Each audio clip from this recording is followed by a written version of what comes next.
भारत, जिसमें भाषा का एक अहम हिस्सा रहा है। वैसे तो हर देश की भाषा बहुत महत्वपूर्ण होती है, लेकिन भारत की भाषाएं बहुत ज़्यादा है, इसलिए उसकी एक अपनी पहचान है। भारत की संस्कृति भी उसकी पहचान रही है।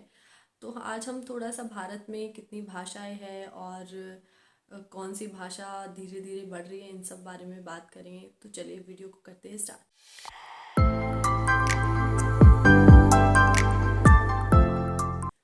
नमस्ते, मेरा नाम है अंजलि। तो शुरू में मैंने आपको कहा है कि आज हम बात करने जा रहे हैं भाषा के बारे में। तो थोड़ा सा जानेंगे कि भारत की कितनी औपचारिक भाषाएं हैं और क्या भारत की कोई राष्ट्रीय भाषा है, और अगर है या नहीं है तो उसके वजह क्या रहे, उसके कारण क्या रहे, उन पर भी थोड़ा सा प्रकाश डालेंगे ताकि आपको मेरी बात थोड़ा अच्छे से समझ आए। और लास्ट में, अंतिम में हम जानेंगे कि कौन सी भाषा का प्रचलन भारत में धीरे धीरे बढ़ता जा रहा है और जिसका रुकना या जिस पे एक रोक और समझना कि उसके बदलाव के क्या कारण हो सकते हैं या क्या परिणाम निकल सकते हैं, वो हमें सोचना भी ज़रूरी है। तो सबसे पहले हम बात करते हैं कि भारत के पास कितनी औपचारिक भाषाएं हैं। तो मैं आपको बता दूं कि भारत के पास 22 औपचारिक भाषाएं हैं। भारत के पास भाषाएं तो है ही है, साथ में भारत के पास काफ़ी बोलियां भी है। लेकिन बोलियां भाषा में इसीलिए नहीं गिनी जाती है क्योंकि बोली की कोई अपनी लिपि नहीं होती है, लेकिन भाषाएं वही होती है जिनकी अपनी कोई लिपि होती है। तो भारत में 22 ऐसी भाषाएं हैं जिनकी अपनी लिपि है, इसलिए उन्हें ऑफिशियल लैंग्वेज, औपचारिक भाषाओं में दर्जा मिला है। ये सुन के आपको काफ़ी अच्छा लगा होगा कि मेरा देश इतना महान है। बिल्कुल है, और इसमें कोई शक नहीं है। हमारे पास 22 भारतीय औपचारिक भाषाएं हैं। लेकिन मैं आपको बता दूं कि इसके बाद एक थोड़ी खेद की बात भी है। अ, मैं आपको बता दूं कि भारत के पास आज तक कोई राष्ट्रीय भाषा नहीं है। तो हाँ, दुख होता है क्योंकि 75 साल के बाद भी ज़रूरी है कि देश को रिप्रेजेंट करने वाली एक भाषा हो, उसको दर्शाने वाली एक भाषा हो, जिससे उसकी एक पहचान हो कि भारत के पास अपनी एक राष्ट्रीय भाषा है। लेकिन कुछ वजहों के कारण, कुछ चलती खामियों के कारण, और आज हमारे पास कोई राष्ट्रीय भाषा नहीं है। तो अगर किसी को लगता है कि अरे नहीं अंजलि, गलत है, और भारत के पास राष्ट्रीय भाषा हिंदी है, क्योंकि काफ़ी लोगों को ये थोड़ा सा रहता है कि भारत की हिंदी राष्ट्रीय भाषा, लेकिन भारत की राष्ट्रीय भाषा हिंदी नहीं, वो राजभाषा है। जिसको एक बहुत बड़ी, कम से कम 41% लोग बोलना जानते हैं, समझना जानते हैं, इसलिए उसे राजभाषा का दर्जा है, राष्ट्रीय भाषा का नहीं है। भारत की कोई राष्ट्रीय भाषा क्यों नहीं बन पाई, इसके बारे की का जो इतिहास है या जितना मैं जानती हूँ वो मैं आपको बता देती हूँ कि इसके क्या कारण रहे हैं। जैसा मैंने कहा कि भारत की राष्ट्रीय भाषा नहीं है। जब हमारा देश आज़ाद हुआ तो जो हमारे नेता थे उनको भी ये कहीं ना कहीं खामी लगी कि हमारे भारत के पास एक ऐसी भाषा हो जो भारत को दर्शाए और पूरी दुनिया के सामने खुद को रखे। तो जब सारे आंकड़े और सब कुछ देखा गया, सोचा गया, समझा गया, तो ये निकल के आया कि हिंदी एक ऐसी भाषा है जो भारत की एक काफ़ी बड़ी आबादी बोल लेती है, समझ पाती है। तो क्यों ना भारत की जो राष्ट्रीय भाषा है वो हिंदी बनाई जाए। लेकिन जैसा मैंने आपको शुरू में ही कहा कि भारत के पास 22 औपचारिक भाषाएं, इसका मतलब हमारे यहाँ पर हर स्टेट में, काफ़ी स्टेट में, राज्यों में अलग अलग भाषाएं बोली जाती है। तो अगर भारत की आज़ादी के बाद एकदम से हिंदी को थोप दिया जाता तो ये उनके साथ अन्याय होता। इसके बारे में बैठक हुई और सब कुछ जानने के बाद, समझने के बाद बिल पास किया गया और तय किया गया कि तृतीय भाषा का जो नियम है वो भारत में लाया जाएगा। तृतीय भाषा क्या होती है, मैं इसको भी थोड़ा सा समझा देती हूँ। इसमें 3 भाषाएं थी। सबसे पहली स्थानीय भाषा हिंदी और अंग्रेज़ी। स्थानीय भाषा क्यों ज़रूरी है ये भी आपका जानना बहुत ज़रूरी है।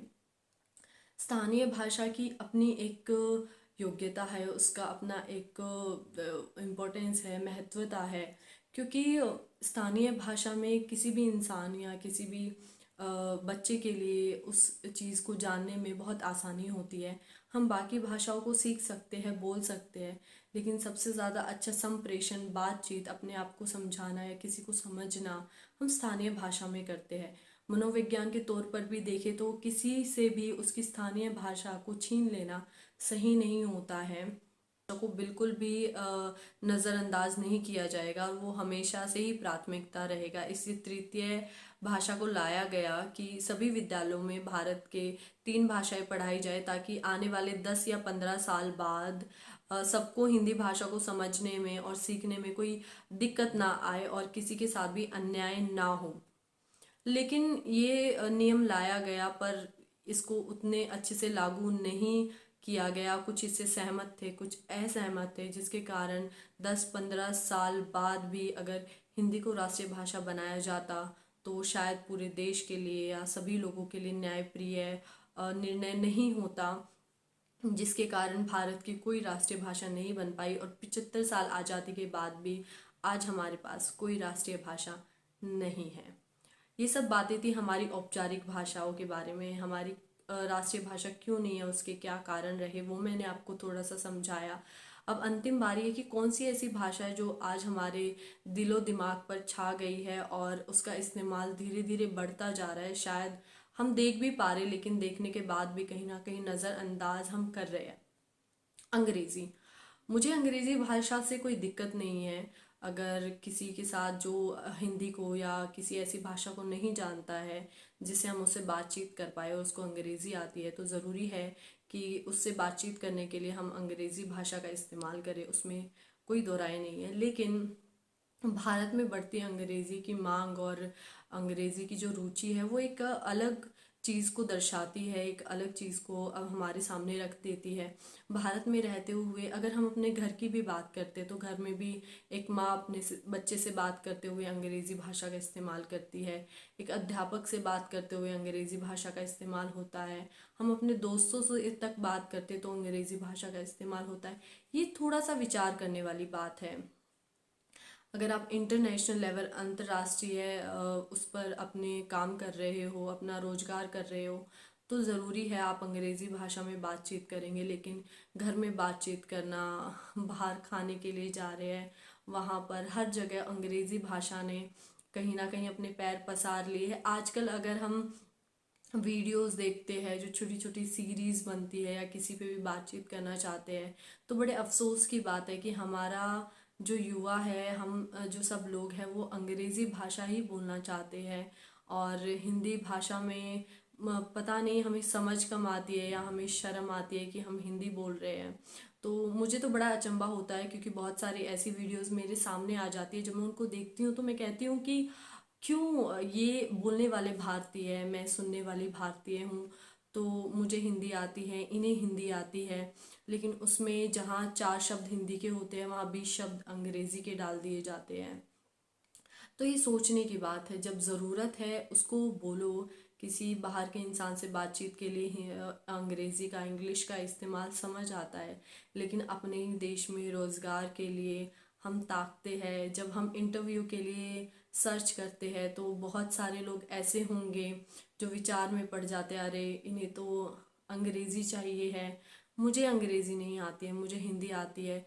वो हिचक जाते हैं, वो उसको फिल तक नहीं करते, उसको भरते तक नहीं है या उसके लिए कोशिश भी नहीं करते हैं, क्योंकि उनका आत्मविश्वास उधर ही डगमगा जाता है जब वो देखता है कि उसमें लिखा हुआ है इंग्लिश, अंग्रेज़ी अनिवार्य है। बड़ी अफसोस की बात है कि हमारे देश में हमें रोज़गार करने के लिए अंग्रेज़ी की तरफ देखना पड़ता है और हमारा आत्मविश्वास सिर्फ एक भाषा के चलते गिर जाता है। और सबसे बड़ी बात, आज हमारी समझदारी, हमारी होशियारी को ये देखा जाता है कि हम हिंदी में बात कर रहे हैं या अंग्रेज़ी में। अगर हम अंग्रेज़ी में, इंग्लिश में बातचीत कर रहे हैं, कम्युनिकेट कर रहे हैं, तो हमें जॉब, नौकरी बहुत आसानी से मिल जाती है। लेकिन एक शुद्ध हिंदी बोलने वाला इंसान, वो कितना भी समझदार क्यों ना हो, हर बड़ी से बड़ी कंपनी सोचती है कि ये हमारे स्टेटस का नहीं है या ये हमारी कंपनी में काम नहीं कर सकता है क्योंकि इसकी अंग्रेज़ी अच्छी नहीं है। बड़ी सोचने की बात है कि आज भारत में रहते हुए भी हमें अपनी भाषा के आने के बावजूद, एक अच्छी समझ होने के बावजूद डर लगता है कहीं पर इंटरव्यू देने से, डर लगता है अपनी बात रखने से। और एक और बात, इस घटते आत्मविश्वास को और ज़्यादा बढ़ावा दे रहे हैं कुछ यूट्यूबर्स और कुछ सोशल प्लेटफॉर्म, जो हमेशा ही ये तय करने के लिए बैठे रहते हैं, अच्छा अगर अगर आपको इंग्लिश नहीं आती है तो मत घबराइए, हम आपको सिखाएंगे। ये 10 लाइन को रट लीजिए, जाके इंटरव्यू में बोल दीजिए, आपका इंटरव्यू क्लियर हो जाएगा। आप समझदार हो तो आप किसी को जब कुछ कहने जा रहे हो तो सोचो उसके आत्मविश्वास को बढ़ाओ, वो कितना होशियार है, कितना समझदार है, अपने काम को कितना बखूबी कर सकता है। ये एक अंग्रेज़ी भाषा बिल्कुल भी तय नहीं करेगी। तो ये ज़रूरी है हम इसके बारे में सोचें और हम छोड़ दें ये शर्माना कि अगर हमें अंग्रेज़ी या इंग्लिश नहीं आती है तो हमें कुछ नहीं आता है, या हमारी क्या ही वैल्यू है, हमें कौन सुनेगा। ये इसको एक शर्मनाक बनाना बंद करो। जब गाली आती है, जब गुस्सा आता है तो सब तुम्हारी अंग्रेजी भाग जाती है। तब ऐसा बोल रहे होते हो कि कोई सुन ले तो बोले अरे अरे अरे अरे भागो इनसे, क्या है। तो जब गुस्से में इतना सब बोलते हो तो अपनी समझदारी होशियारी को दिखाते वक्त हिंदी का उपयोग या अपनी किसी भी भाषा का उपयोग आपको इतना असहज क्यों कर देता है। ये मेरे विचार थे और मुझे बिल्कुल ऐसा लगता है कि अंग्रेज़ी भाषा धीरे धीरे बढ़ती जा रही है। और ये सिर्फ ऐसा नहीं है नौकरी रोज़गार या किसी कंपनी की बात है, इंटरनेशनल लेवल की बात है, बिल्कुल भी नहीं। ये चाहे हमारा घर है या आपस की बातचीत है, ये चाहे हमारे इंस्टा है, सोशल प्लेटफॉर्म है, या हमारी जितनी भी बातचीत है, हम कोशिश करते हैं कि हम ज़्यादा से ज़्यादा अपना दबदबा बनाए और हमें लगता है अंग्रेज़ी बोलने से हमारा एक अच्छा दबदबा बन जाता है। इस भाषा पर और इस विचार पर हम सबको कहीं ना कहीं विचार करना चाहिए कि क्या ये ज़रूरी नहीं है कि हम सोचें कि क्यों हम पर एक भाषा इतनी ज़्यादा हावी हो गई है, उसको रोकना ज़रूरी है। आप जैसे है अपने ऊपर विश्वास रखिए, आप समझदार है, होशियार है, आप अपना अच्छा काम कर सकते हैं। चाहे आपको अंग्रेज़ी आती हो या ना आती हो, खुद पर विश्वास बनाए रखें और लोगों की ज़्यादा बिल्कुल ना सुने, और गलत बातें तो बिल्कुल नहीं। ये मेरे विचार थे, आपके विचार अलग हो सकते हैं, अपने विचार ज़रूर रखना कमेंट बॉक्स में। मुझे अच्छा लगेगा, वीडियो अच्छी लगी हो लाइक करना, शेयर करना, कमेंट करना बिल्कुल मत भूलना और चैनल को सब्सक्राइब कर देना। धन्यवाद।